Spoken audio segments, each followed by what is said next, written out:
Deux textes riches de par les leçons qui en découlent. L'intimité et l'humilité de Saint Jean envers le Seigneur font de lui le disciple le plus aimé. Il arrive le premier, trouve le tombeau ouvert et préfère attendre que Simon-Pierre, son aîné dans la foi, constate la résurrection du Christ et la proclame. Saint Jean reste le tout premier disciple à croire à cette résurrection. Au commencement était le Verbe. Le Verbe était la parole. La parole était Dieu. Saint Jean, dans la première lecture, montre la force de la parole, qui est la lumière et la vie. Dieu n'a-t-il pas créé le monde par la parole? Confère récit de la création dans Genèse. Jésus-Christ n'a-t-il pas demandé à Jean et à Simon-Pierre, qui avaient passé la nuit à pêcher sans suite, de lancer le filet dans l'eau et qu'ils ont eu assez de poissons? Voilà quelques exemples qui justifient la force de la parole. Nous allons demander au Seigneur en ce jour de nous donner la volonté et le courage d'être des hommes et des femmes humbles comme Saint Jean. Seigneur, que toute parole que nous prononcions soit un signe d'amour, de vérité et de bien. Levons-nous et à travers un chant d'entrée, accueillons celui qui vient au nom du Seigneur.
aujourd'hui la messe d'Action de Grâce, l'anniversaire de l'Institut séculier Marie Immaculée, Mère de l'Espérance.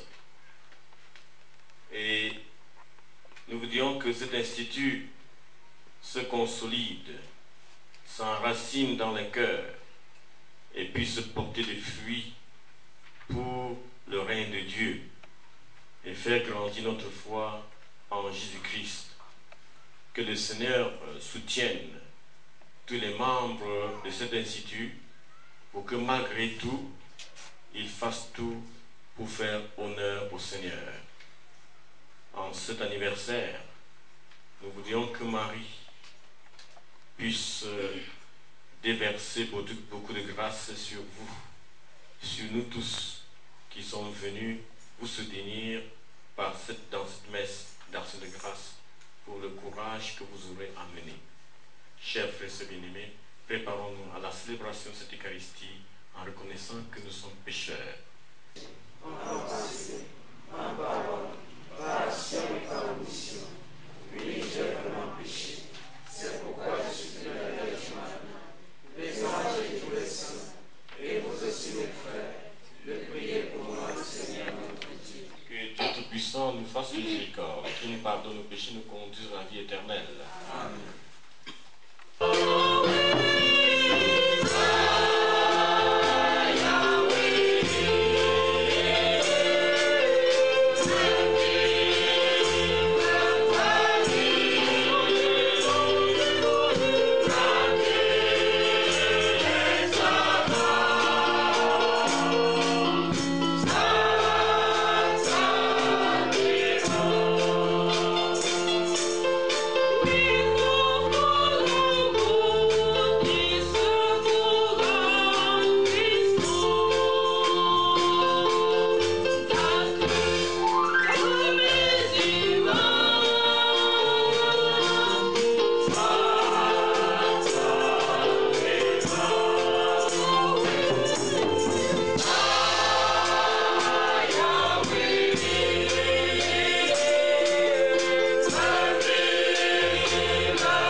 Dieu, que nul œil ne peut voir, tu as dissipé les ténèbres du monde en lui envoyant ta lumière. Tourne vers nous ton visage de paix et nos louanges proclameront l'incroyable largesse que tu nous as fait dans la naissance de ton Fils unique, lui qui vit et règne avec toi dans le Saint-Esprit, Dieu pour les siècles des siècles. Amen.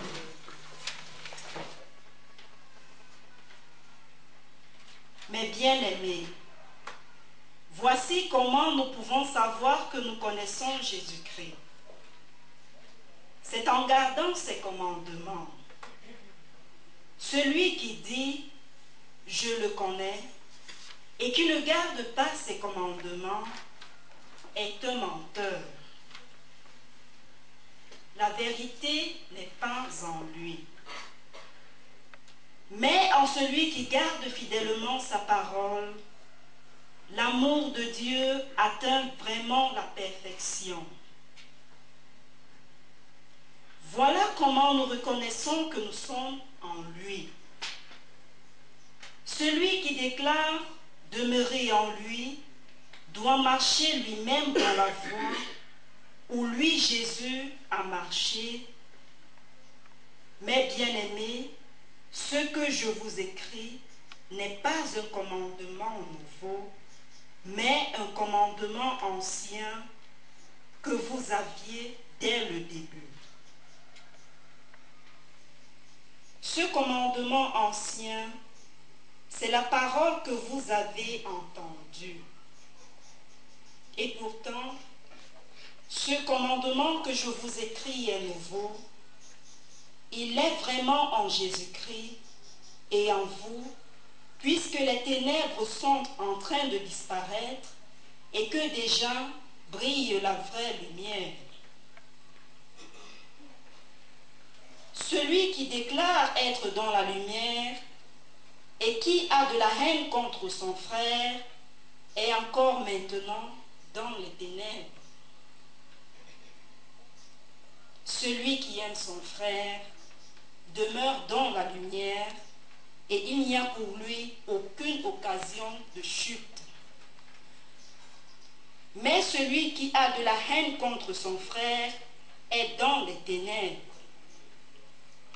Il marche dans les ténèbres sans savoir où il va, parce que les ténèbres l'ont rendu aveugle. Parole du Seigneur.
soit avec vous. Et avec votre esprit. Évangile de Jésus-Christ selon Saint Jean.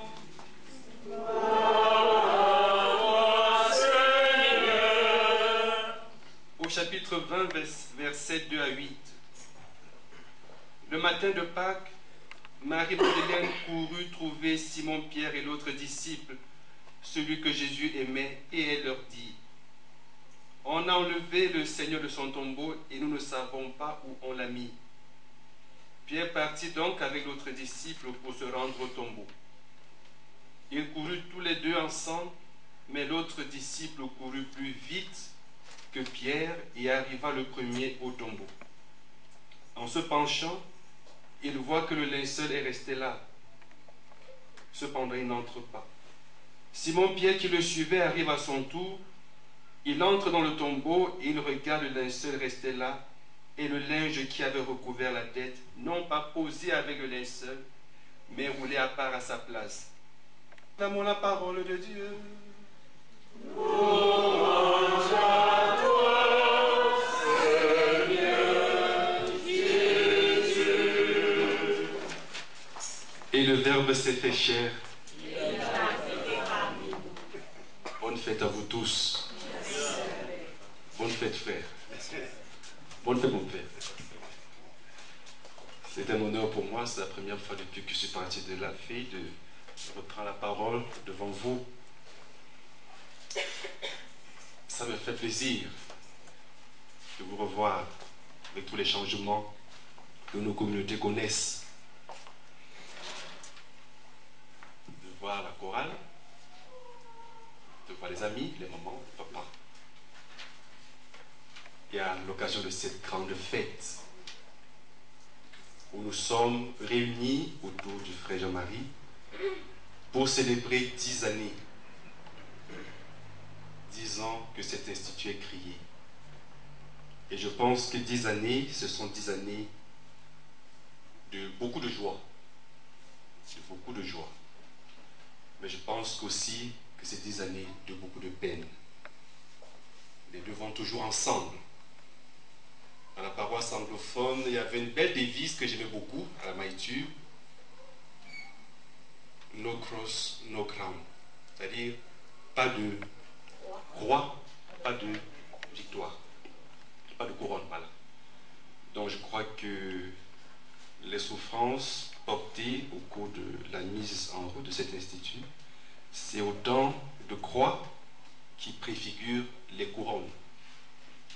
Les souffrances parfois viennent de toutes parts, hein, de tes amis et de nous-mêmes, de nous les prêtres aussi. Hein. Donc, ah ouais, il faut le dire. Nous, on ne vous laisse pas tranquille, nous on sait. Donc, mais je pense que ceux qui vous aident à vivre des moments de joie font leur travail. Et ceux qui vous aident aussi à porter la croix font aussi leur travail. C'est ça, chacun fait son travail. Donc c'est Dieu qui répartit les tâches et donne le vrai salaire à chacun. Donc, alors nous avons écouté 2 beaux textes de Saint Jean. Pendant la lecture, je crois que le texte, c'était pas ça qui était prévu. C'est ça qui était prévu. À la fête de Saint Jean. Alors, je crois le texte de Saint Jean, vous savez, Saint Jean, c'est ce qu'on appelle l'anthologie de l'évangéliste de l'amour. Saint Jean, c'est le seul évangéliste qui a donné le grand nom que Dieu porte. Dieu est amour. C'est Saint Jean qui sort ces paroles. Alors, il dit, mais bien-aimés, voici comment nous pouvons savoir que nous connaissons Jésus-Christ. C'est en gardant ses commandements. Celui qui dit je le connais et qui ne garde pas ses commandements est un menteur. Et je crois qu'aujourd'hui, nous les chrétiens, nous sommes des menteurs. Je vous assure. Les chrétiens sont des menteurs. J'ai dit un jour dans une de mes paroisses, ça m'a valu ce que ça m'a valu avec les gens. J'ai dit un soir du jeudi saint à la fête des prêtres, que je n'ai peur d'aucun sorcier, d'aucun marabout, mais j'ai peur. Hein?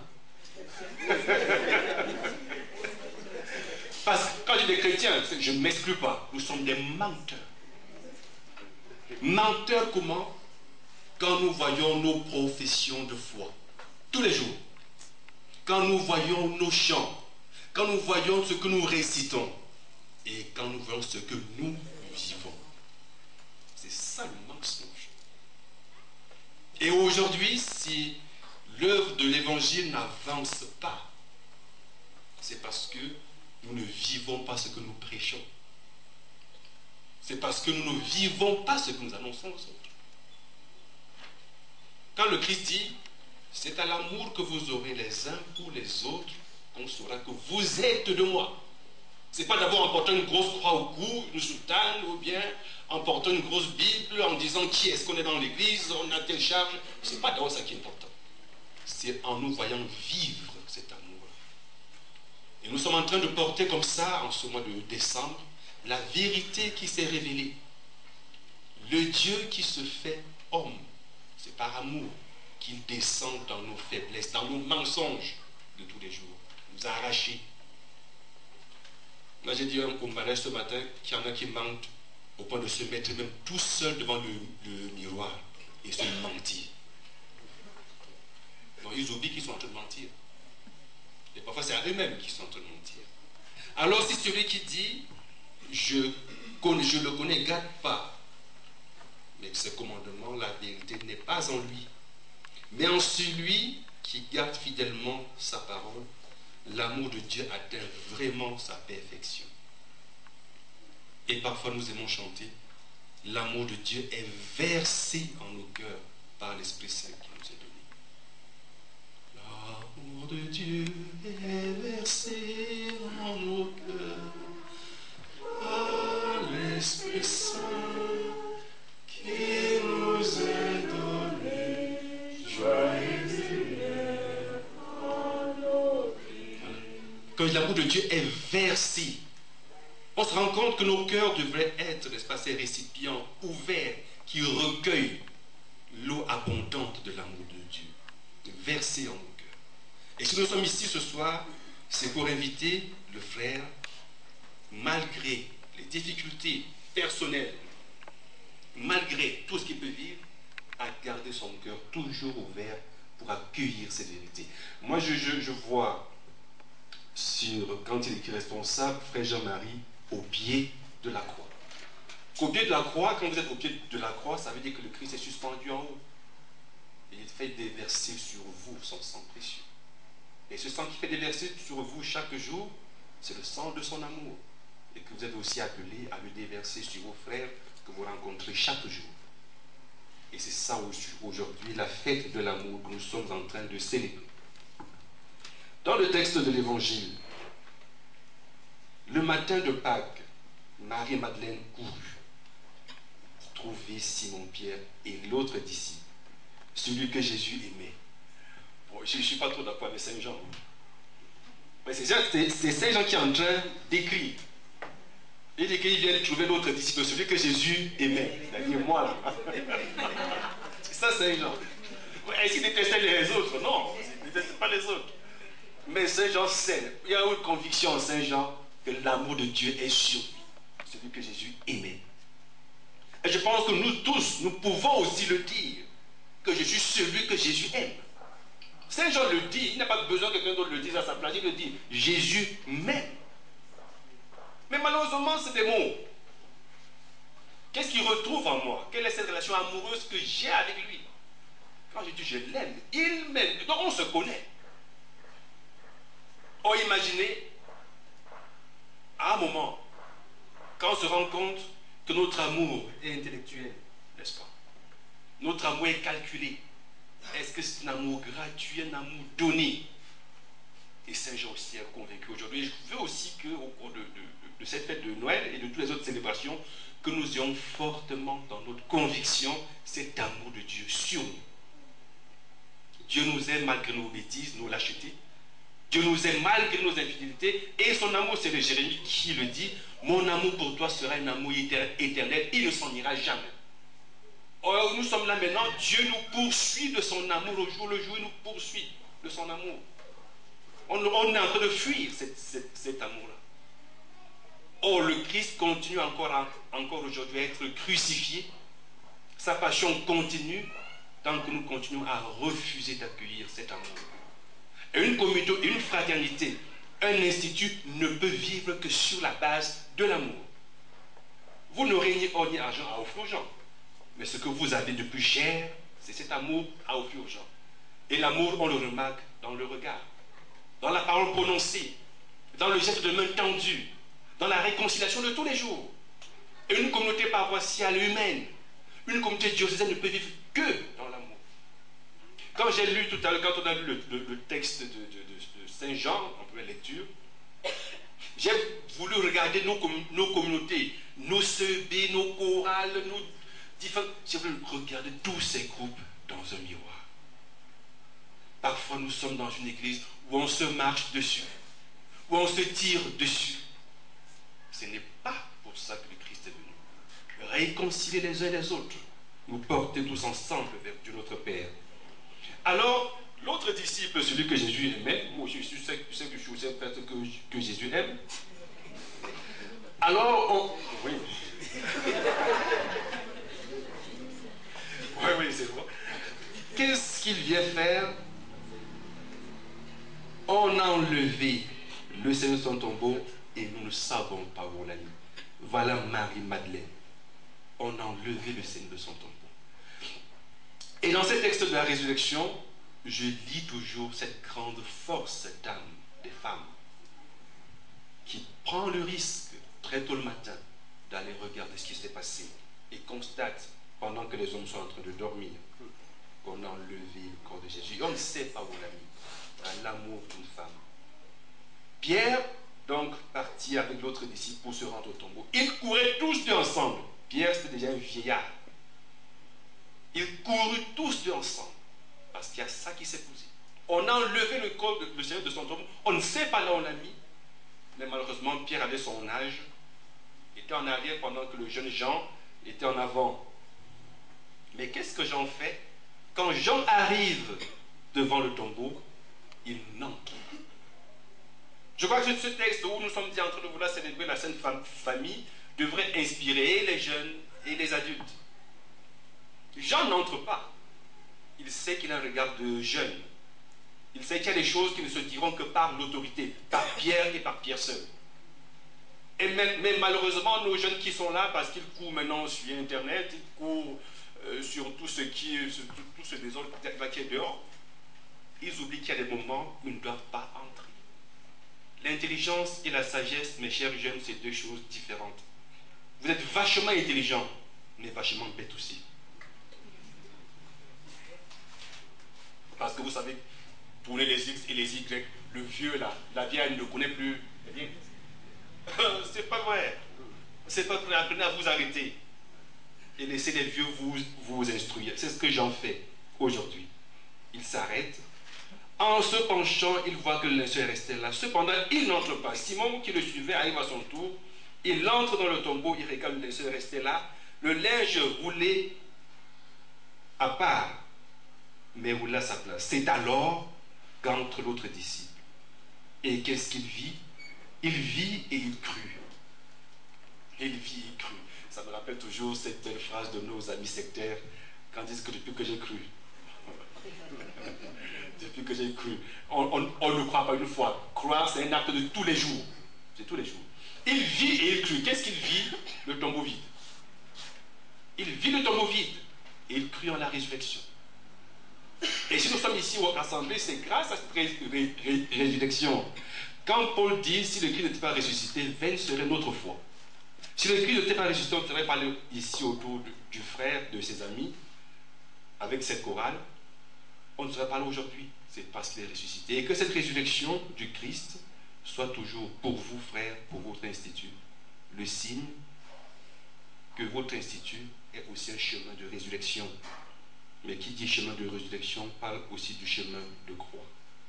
Nous voulons prier pour vous tous ici rassemblés, en vous souhaitant bonne fête de Noël. Nous sommes encore dans l'octave. Joyeux Noël et bonne année. Priez aussi pour cet institut qui a 10 ans, pour qu'on se retrouve encore peut-être dans 10 ans pour fêter le 20e anniversaire. et avec d'autres grâces que le Seigneur va déverser sur cet institut tout au long des prochaines années qui viendront. Le Seigneur soit avec vous.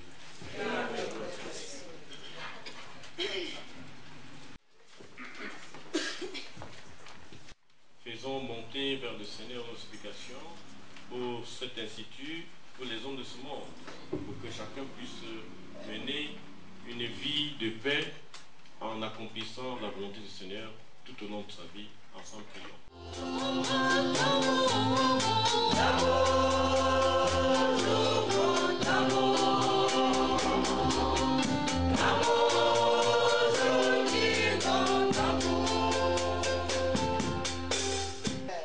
Le désir de te consacrer leur vie et tu leur donnes les forces nécessaires pour répondre à cette vocation. Dirige le frère Jean-Marie au long de sa marche vers le ciel. Ce que tu appelles à ne chercher que ton royaume, qu'en renonçant à eux-mêmes pour suivre le Christ, humblement, pauvres, ils se dévouent à ton service et à celui de leurs frères. Prions le Seigneur.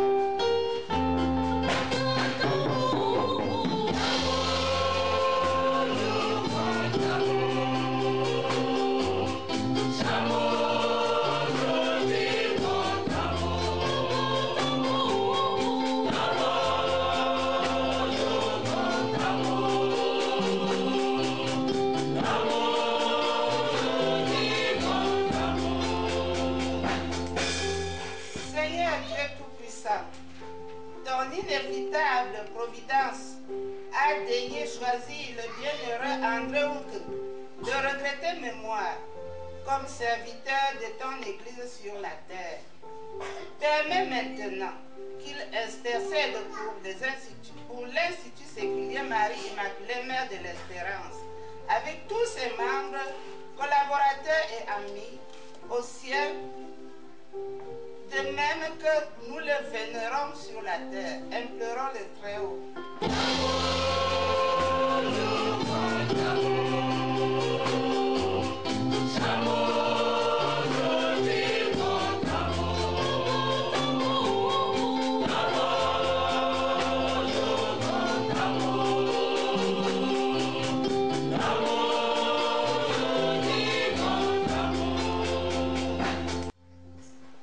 Père infiniment bon, en ce jour anniversaire de l'Institut séculier Marie Immaculée, Mère de l'Espérance, nous te prions. Donne à cette dernière en général et au frère Jean-Marie en particulier la grâce de faire grandir l'Institut pour la gloire de ton nom. De grâce, écoute-nous.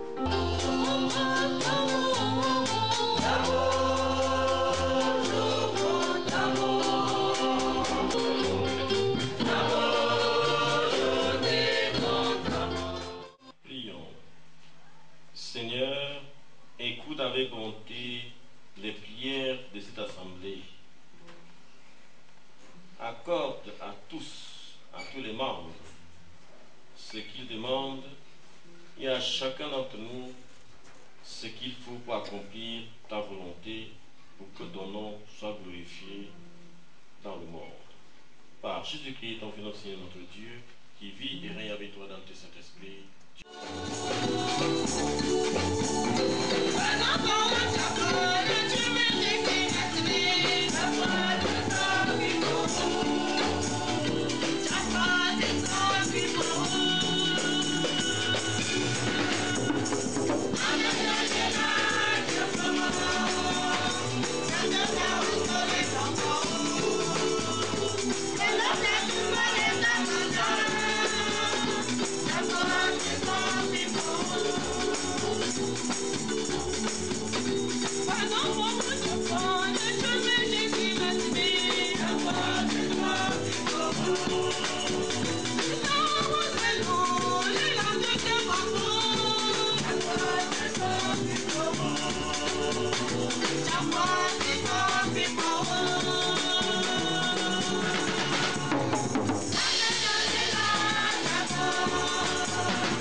Accepte, Seigneur notre Dieu, ce que nous présentons pour cette Eucharistie, pour s'accomplir un admirable échange.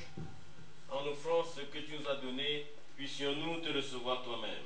Par Jésus-Christ, ton Fils, Seigneur notre Dieu, qui vit et règne avec toi dans le Saint-Esprit, Dieu, pour les siècles des siècles. Amen. Notre Dieu, Cela est juste et bon. Vraiment, il est juste et bon de te rendre gloire, de t'offrir notre action de grâce toujours et en tout lieu, à toi, Père très saint, Dieu éternel tout-puissant. Car la révélation de ta gloire s'est éclairée pour nous d'une lumière nouvelle dans le mystère du Verbe incarné. Maintenant, nous connaissons en lui Dieu qui s'est rendu visible à nos yeux et nous sommes entraînés par lui à aimer ce qui demeure invisible. C'est pourquoi, avec les anges et tous les saints, nous proclamons ta gloire en chantant d'une seule voix.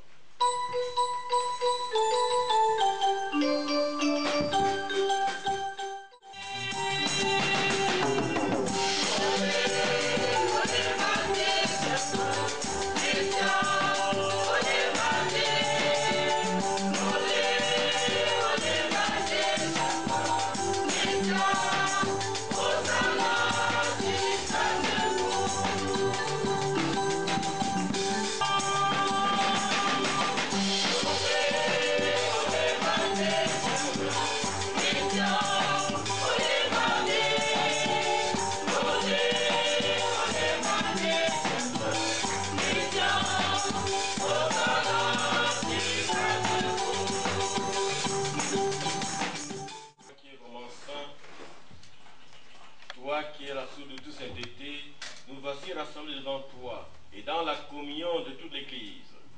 Nous célébrons le jour très saint où Marie, dans la gloire de sa virginité, enfanta le Sauveur du monde. Par lui, notre Rédempteur, notre Seigneur, Dieu notre Père, nous te prions.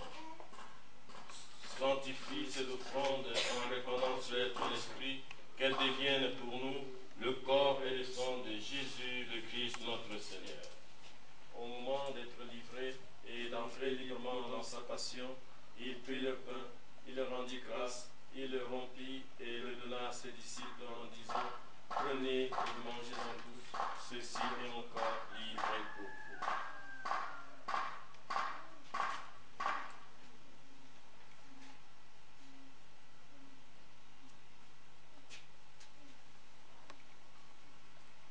De même, à la fin du repas, il prit la coupe.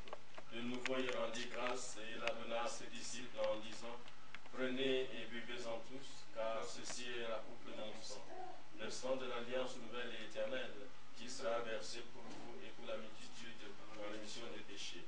Vous ferez cela en mémoire de moi.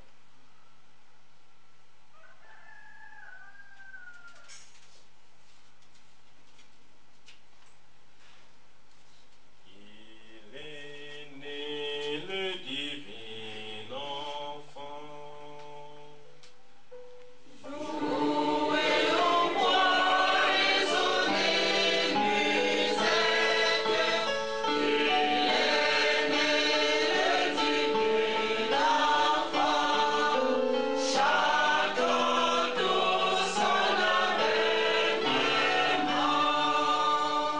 Aussi de nos frères et sœurs qui se sont endormis dans l'espérance de la résurrection, de tous tes enfants qui ont quitté cette vie, reçois-les dans ta lumière auprès de toi. Si nous tous enfin implorons ta bonté, permets qu'avec la Vierge Marie, la bienheureuse Mère de Dieu, Avec les apôtres et les saints de tous les temps qui ont vécu dans ton amitié, nous ayons part à la vie éternelle et que nous chantions ta louange par Jésus-Christ, ton Fils bien-aimé.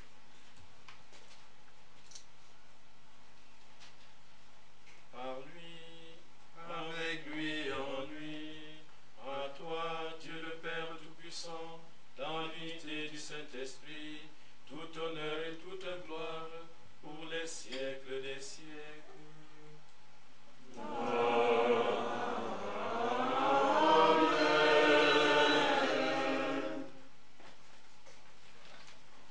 Comme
du Seigneur. Voici l'agneau de Dieu qui enlève les péchés du monde. Seigneur, je ne suis pas digne de te recevoir, mais dis seulement une parole, je serai guéri. Que le corps et le sang de Christ nous garde pour la vie éternelle. Amen.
Seigneur, personne ne peut venir à toi si le Père qui t'a envoyé ne l'attire. Dieu notre Père, tu ne suscites jamais dans un cœur des désirs irréalisables.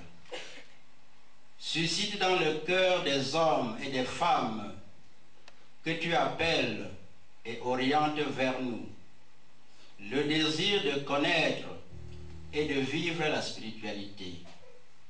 Attire vers la spiritualité du pied de la croix toutes les âmes pour que Dieu soit glorifié dans le cœur de chacun et de tous. Donne à ceux que tu as déjà appelés les grâces nécessaires pour vivre comme il convient la foi, la charité, l'espérance et toute la mission de l'Église dans l'Institut.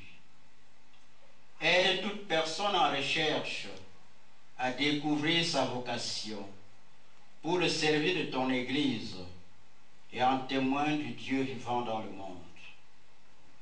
Nous savons et croyons, Seigneur, que tu sais quand et à n'importe quel moment appeler qui tu veux pour telle vocation dans ton Église. Avec la Vierge, l'élu de Dieu, avec l'apôtre Jean, notre frère au pied de la croix, avec Sainte Thérèse de l'Enfant Jésus, patronne des missions, nous te supplions, Seigneur, d'envoyer les ouvriers à ta moisson, car elle est grande la moisson et les ouvriers peu nombreux. L'Institut d'aujourd'hui est une réalité en gestation. L'Institut futur est un projet caché dans le secret profond et intime du cœur de Dieu. Seigneur, tu veux sans doute appeler une personne pour que nous lui transmettions ce que nous-mêmes avons reçu de toi. Avant d'aller nous réjouir d'avoir vécu à ton service et de prendre part à la joie des saints, de te rendre grâce avec eux pour toute l'éternité. Que ta volonté soit faite et non la nôtre. Ô notre Dieu, Trinité bienheureuse, par l'intercession de la Vierge Marie, de Monseigneur André Wunti, notre Père fondateur, et du Pape Jean-Paul II, notre frère au pied de la croix, accorde-nous selon ta volonté la réalisation de notre désir de voir que Dieu appelle une personne pour que nous lui transmettions ce que nous-mêmes avons reçu de toi s'accomplir. Amen. Prions le Seigneur. Dieu Tout-Puissant, nous t'en prions. Fais que la communion à tes mystères sacrés soutienne constamment notre vie. Par Jésus-Christ, ton Fils, Seigneur notre Dieu, qui vit et règne avec toi dans tout cet esprit, Dieu pour les siècles des siècles. Amen.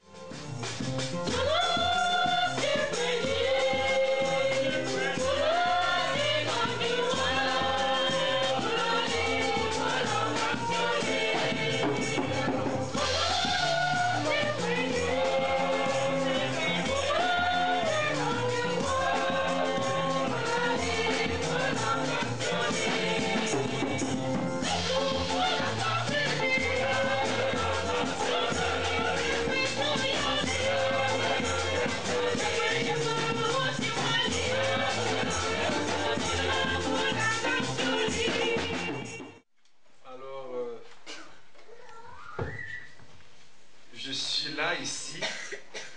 Bon, on a dit représentant de l'évêque, c'est pas effectivement ça. C'est le prêtre accompagnateur de l'Institut. C'est à ce titre que je suis là. Et c'est un travail que le frère m'a proposé, qu'il attend de moi, et que je les accompagne dans leur cheminement, dans leur structure. Donc c'est pour ça que je suis là. Et je voudrais pas reprendre ce que j'ai dit tout à l'heure, lui dire devant vous que nous sommes disposés à travailler ensemble, autant que faire se peut, à offrir ce que nous pouvons offrir à cet institut pour qu'elle grandisse comme cela se doit dans la vie de l'Église et qu'elle réponde à sa vocation propre. Donc je vous souhaite beaucoup de courage et comptez sur nos prières, comptez sur notre disponibilité. Bonne fête, frère. Cher Père, vous avez dit tout à l'heure que vous n'êtes pas là en comité de représentant de l'évêque, mais ce n'est pas une contradiction, mais c'est toujours la même chose.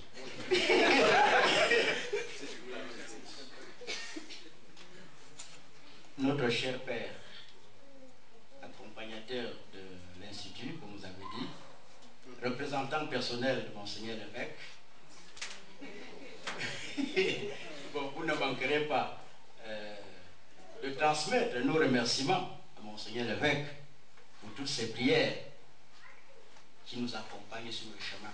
Parce que si nous sommes arrivés là où nous sommes, c'est parce que l'évêque prie beaucoup pour nous. Et nous sommes reconnaissants. Donc nous lui transmettons, vous lui transmettez ces salutations-là. Notre cher Père, dans la foi ici présent, nos chers collaborateurs et collaboratrices et amis de l'Institut, nos chers invités, notre joie est grande et profonde de vous accueillir en ce jour au ciel de l'Institut pour cette messe d'action de grâce. Un grand merci tout spécial à la chorale culturelle, groupe Cœur Immaculé de Balin, dont beaucoup de membres sont amis de l'Institut et que nous avons sollicité pour animer cette messe. Chers invités, nous nous confions à vos prières afin que le Seigneur achève en chacun de nous ce qu'il a déjà commencé. Comme vous le constatez, je suis profondément touché par votre présence et les mots me manquent pour vous exprimer ma profonde gratitude. Et je vous dis tout simplement merci. Bonne et heureuse année 2008.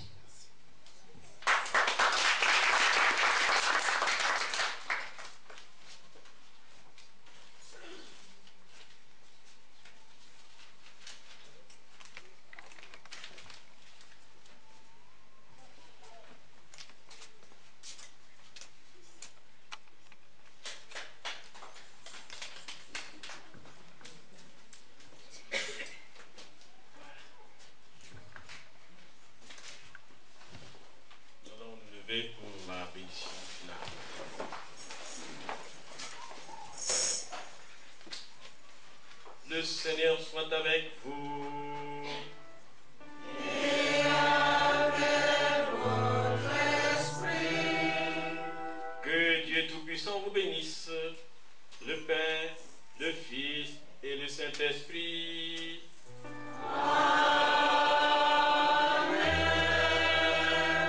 Allez dans la paix du Christ. Nous rendons grâce à Dieu. Bonne et heureuse année à tous et à chacun. Merci, Père.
Le Seigneur soit avec vous.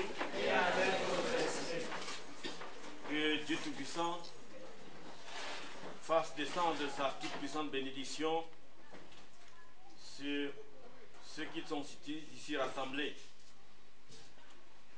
Que son regard bienveillant se tourne vers chacun de nous, ainsi que sur ce repas que nous allons prendre. Au nom du Père, et du Fils, et du Saint-Esprit. Amen. Le soit Jésus-Christ. Amen.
Seigneur pour Jésus.